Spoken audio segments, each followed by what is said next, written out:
Let's talk about the seasonal flu today.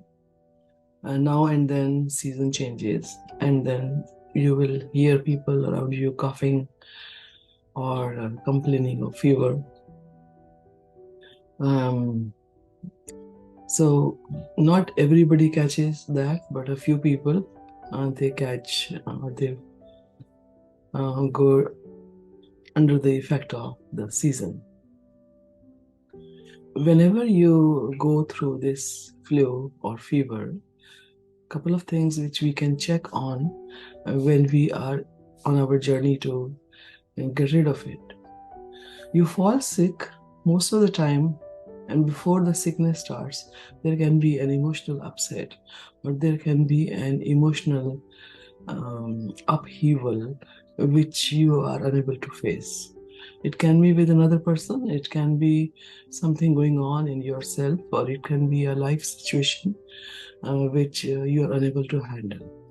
So, when you're emotionally weak and then this Mr. Flu takes over, and then now you are struggling with the physical aspect of it. Body is down with fever, you're coughing, and you're sick. And so there are many ways which you can find in the market to expectorants and antibiotics and other medicines, but the best medicine in this period is to have a tender loving care for yourself.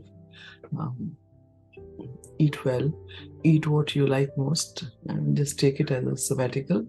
You are on a break, and dress well, and listen to good music, watch some good movies if you want to. If not, then that's okay too. Rest as much as you can, drink liquid, and then enjoy these 2-3 days of interlude in your life, in which is called as flu. And whenever you meet somebody, no, don't mention about it. Don't tell anybody I'm sick, I'm sick, I'm sick. Don't even say that. This is a break time. This is a break time. Enjoy it because you deserve it.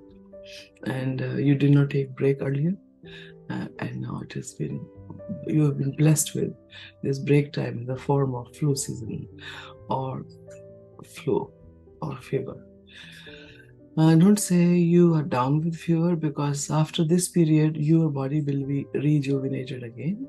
Body passes one more test. If it gets attacked, it fights back and then recovers, and again up the road. Enjoy this flu season too. Thank you.